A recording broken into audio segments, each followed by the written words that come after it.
श्री स्वामी समर्थ. तर पहा, सकाळी मस्त स्वयंपाक वगैरे केला आणि म्हटलं आज जरा भाजी चपातीबरोबर डाळ भात करण्याच्या ऐवजी मस्त व्हेज पुलाव बनवावा. तर पहा, व्हेज पुलाव बनवण्यासाठी म्हटलं आधी वाटाणे आहेत, तर वाटाणे थोडेफार मस्त सोलून घ्यावेत. काल रविवार होता, तर रविवारी बाजारातनं मस्त हिरवेगार वाटाणे आणले होते. तर म्हटलं व्हेज पुलाव बनवायचा आहे तर वाटाणे हे लागतातच, नाहीतर वाटाणे नसले तर व्हेज पुलावाला चव येत नाही. तर पहा, मस्त हिरवेगार वाटाणे वगैरे सोलून घेतले आणि वाटाणे सोलायच्या आधीच मस्त भात उकळण्यासाठी ठेवला होता. तर पहा, भात हा फक्त मी 70 ते 80% शिजून घेतलेला आहे, पूर्णपणे भात हा शिजून घेतलेला नाही. तर आता तुम्ही म्हणता हे भातामध्ये कसलं भांडं पडले, तर ते भांडं आहे आपण भात शिजवताना त्याच्यामध्ये तेजपत्ता, लवंग, दालचिनी वगैरे टाकतो, तर ते पूर्ण भातामध्ये मिक्स होतं आणि नंतर खातानाही तोंडात येतं आणि ते वेगळंच भडक चव मारतं. त्याच्यामुळं ते एक दालचिनी वगैरे टाकायचं एक भांडं आहे, त्याच्यामध्ये मी ते दालचिनी वगैरे टाकते आणि त्या भातामध्ये उकळीमध्ये सोडते आणि भात उकडून झाला की ते भांडं तसंच बाजूला काढते. म्हणजे फक्त दालचिनीचा टेस्ट वगैरे पाण्यामध्ये उतरतो आणि दालचिनी वगैरे भातामध्ये इकडे तिकडे पसरत नाही. तर पहा, भात अर्धा कच्चट उकडून घेतला आणि नंतर पुलावामध्ये मस्त बटाटा, कांदा, टोमॅटो, कोथिंबीर आणि 1-2 भाज्या होत्या त्या चिरल्या आणि सर्व एकदम मस्त परतून 2-3 मिनटं त्यांना वाफवून घेतल्या आणि म्हटलं त्याच्यामध्ये नंतर हळद, लाल तिखट आणि थोडा गरम मसाला टाकला, मीठ वगैरे टाकला आणि माझ्याकडे कस्तुरी मेथी आहे, तर थोडी कस्तुरी मेथीही चुलून टाकली. तर पहा, कस्तुरी मेथीची सुद्धा टेस्ट एवढी छान लागते की पहा तुम्ही एकदा कस्तुरी मेथी व्हेज पुलावमध्ये किंवा इतर कोणत्याही भाजीमध्ये टाकून खूप छान टेस्ट येते आणि कस्तुरी मेथीचा वासही छान येतो. तर मस्त कस्तुरी मेथी, इतर सर्व मसाले वगैरे हे भाज्यांमध्ये टाकले. भाज्यांना थोड्या वेळ झाकण ठेवून वाफ दिली, म्हणजे भाज्या थोड्या शिजल्या आणि वरतून नंतर म्हटलं भाज्या शिजल्या की त्याच्यातून वरतून भात टाकून द्यावा. भाज्या मस्तपैकी शिजल्या आणि म्हटलं आता त्याला वरतून भात वगैरे टाकावा. तर पहा, भात वरतून टाकला आणि नंतर त्याला कोथिंबीर टाकून चांगल्या पद्धतीने हलवून घेतला. तर पहा कसा वाटतोय हा व्हेज पुलाव. पहा, खायला तर आम्हाला छान लागला. तुम्हीही एकदा ट्राय करून पहा, माझ्या पद्धतीने कसा होतोय ते नक्की सांगा.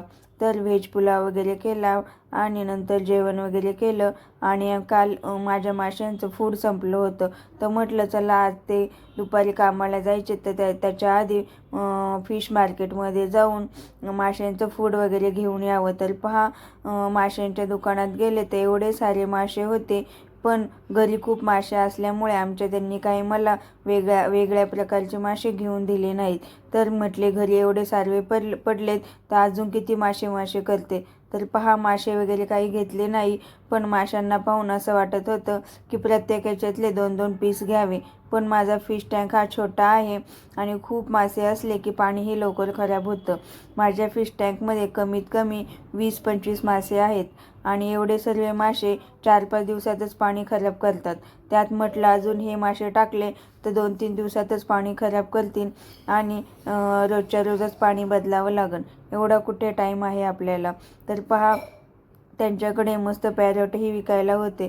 तर माझ्याकडे याच्या आधी पॅरटही होते, पण ते मी 3-4 वर्ष सांभाळले आणि नंतर एक जणांना देऊन टाकले. गावाला गेल्यानंतर पॅरटचे खूप हाल होतात. त्यांना खाणं पिणं करायला कोणी नसतं आणि गावाला जाताना कुलूप लावून जातो, त्याच्यामुळे त्यांचे खूप हाल होतात. म्हटलं त्यांचे हाल होण्यापेक्षा त्यांनी त्यांच्या एका मित्रांना देऊन टाकले. पण मासेंना 1-2 दिवस जेवायला नाही टाकलं तरी चालते. जाताना मी थोडंफार फूड जास्त टाकते, म्हणजे ते त्यांना फिश टँकमध्ये 1-2 दिवस जातं. तर पहा, फिश टँकचं इथे खूप आहेत आणि मासेही खूप आहेत. तर फिश टँक मधलं माशांचं फूड वगैरे घेतलं आणि म्हटलं बाहेर आलो आहे तर मुलांना थोडंफार खाऊ घेऊया. तर मुलांना समोसे वगैरे घेतले आणि आमच्या त्यांना शूज घ्यायचे होते. तर मस्त बाटाचं एक आमच्या तिथे नवीन शॉप ओपन झालं आहे, तर म्हटलं तिथे जाऊन त्यांच्यासाठी हे शूज पाहावेत. तर पहा आमच्या त्यांनी एवढे शूज ट्राय केले आणि हा घेऊ का तो घेऊ असं करून करून त्यांना जे आवडत होते त्याच्यामध्ये त्यांना त्यांची साईजच भेटत नव्हती. नंतर मी ही माझ्यासाठी शूज म्हटलं बघावं, तर लेडीजमध्ये खूप शूजला ऑप्शन होते, पण एवढी प्राईस जास्त होती की म्हटलं आपलं कॅन्सलच करावं, आधी त्यांचंच होऊन द्यावं.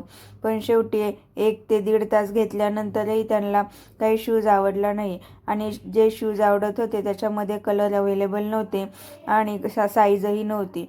त्याच्यामुळे त्या ओनरला म्हटलं की 4-5 दिवसांनी येतो, जे शूज नंबरचे आहेत आणि कलरचे आहेत ते मागवून ठेवा.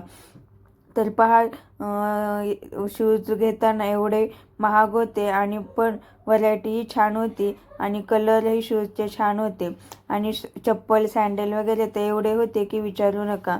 खूप घ्यावंसं वाटत होतं, पण काय करणार, म्हटलं नको घेऊयात. एवढ्या महागाचं घेणं काही सोपं नाही आहे, आपल्या बजेटमध्येही नाही आहे. म्हटलं एवढे छान शूज आणि सँडल आपले लांबूनच बघून आनंद घ्यावा.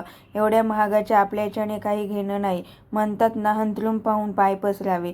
तर पहा शूज वगैरे तर काही घेतले नाही, पण नंतर बाहेर आलो आणि म्हटलं खूप ऊन कडक झाले, उसाचा रस तर रोजच पेतोय, तर म्हटलं आज जरा गोळा वगैरे घेऊया. पण गोळा घेताना एक मनात भीती होती की गोळा तर खातोय पण नंतर सर्दी वगैरे झालं तर अवघडच आहे. पण म्हटलं जाऊ दे, रोज रोज सर्दी खोकल्याचा विचार करून खाणं पिणं तर टाळता येणार नाही आणि गोळा म्हटलं की तोंडाला पाणी हे सुटतंच. तर मस्त छान असा काला कट्टा आणि लाल कट्टा असे गोळे घेतले आणि म्हटलं घरी त्यांना म्हटलं की घरी पॅकिंग करून द्या, इथे काही खायला टाईम नाही आहे. तर पहा मस्त गोळ्यावाल्यांनी छान असा सब्जा वगैरे टाकून गोळा तयार करून दिला आणि रोडला तर पहा तुम्ही किती ट्रॅफिक आहे ते, आणि ऊनही खूप झालं होतं, त्याच्यामुळे गोळा कधी खाईन आणि कधी नाही असं झालं होतं. मस्त थंडगार गोळा पाहिला आणि तोंडाला पाणी सुटलं.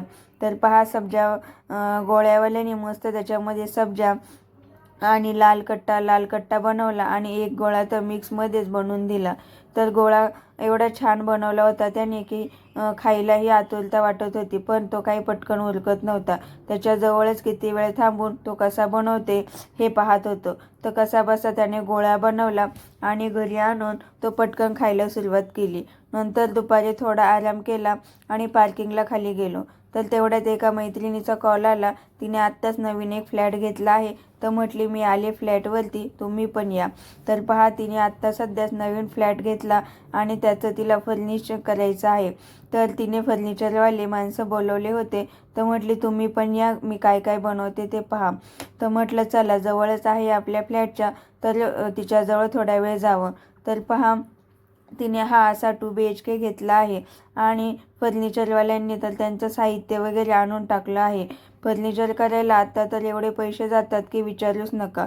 तिने तिच्या 2 BHKचं बजेट कमीत कमी फर्निचरवाल्यांनी 3.5 लाख रुपये सांगितले.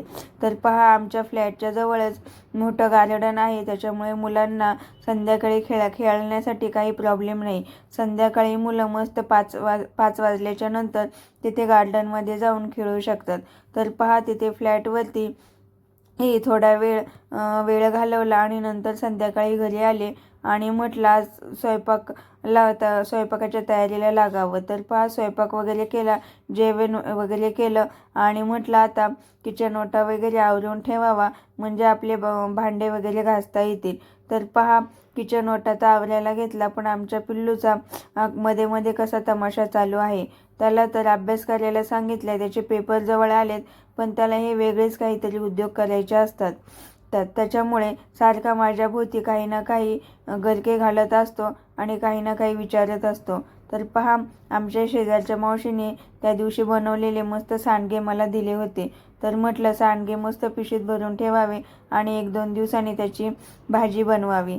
तर पहा किचन ओटा वगैरे आवरते आणि पटकन भांडे वगैरे घासते. तर आज मुलं म्हणतायत की पप्पा संध्याकाळी कामावून यायच्या टायमाला खाली जाऊया थोड्या वेळ. तर म्हटलं मग पटकन भांडे वगैरे घासते, म्हणजे ते येण्याच्या आधी आपलं 10-15 मिनटं खाली जाऊन थोडा वॉकही करता येईल आणि खालची थंड हवाही घेता येईल.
भांडे वगैरे घासले आणि खाली गेलो तर एवढी थंडगार हवा सुटली होती की विचारूच नका. मस्त थंडी वाजत होती, पण मस्तही वाटत होतं. छान हवेत असं वाटत होतं की आत्ता झोप येईल. तर पहा, मस्त 2-3 चकऱ्या मारल्या आणि आमच्या पिल्लूने तर सायकलच खेळली. त्याला सायकल खेळायला एवढं आवडतं की खाली आला की लगेच पटकन सायकल घेतो आणि पार्किंगच्या बाहेर येऊन 2-3 चकऱ्या मारतो. पण आमच्या इथे समोरच रोड असल्यामुळे खूप गाड्या सारख्या येत राहतात, त्याच्यामुळे भीतीही वाटते. त्यामुळं सारखं त्याला ओरडत राहावं लागतं की इकडून जा, तिकडून ये म्हणून. कारण की गाड्यावाले समोर पाहत नाही कोण खेळते कोण नाही ते. एकदम सुसाट बेफाम गाडी चालवतात. त्यामुळे लहान मुलांना सायकल खेळताना लक्ष द्यावं लागतं. तर पहा, तो सायकल खेळतोय म्हणून म्हटलं जरा वेळ इथं त्याच्याजवळ थांबावं. नाहीतर तो एवढ्या जोरात सायकल चालवतो की पुढून कधी कधी गाड्या आल्या की तरी त्याचं लक्ष नसतं. तर पहा, तो सायकल खेळत होता तोपर्यंत त्याचे पप्पाही कामावरून आले. नंतर आम्ही सर्वांनी थोड्या वेळ खाली फेऱ्या वगैरे मारल्या आणि नंतर पिल्लूला आवाज दिला, कारण की उद्या शाळाही आहे. लवकर झोपलं नाही तर मग सकाळी लवकर जाग येत नाही आणि उगीचच बसला उशीर व्हायचा. तर हा होता माझा आजचा डेली ब्लॉग.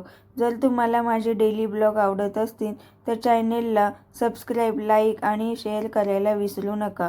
आणि कमेंट करूनही सांगत जा माझे ब्लॉग कसे आहेत ते.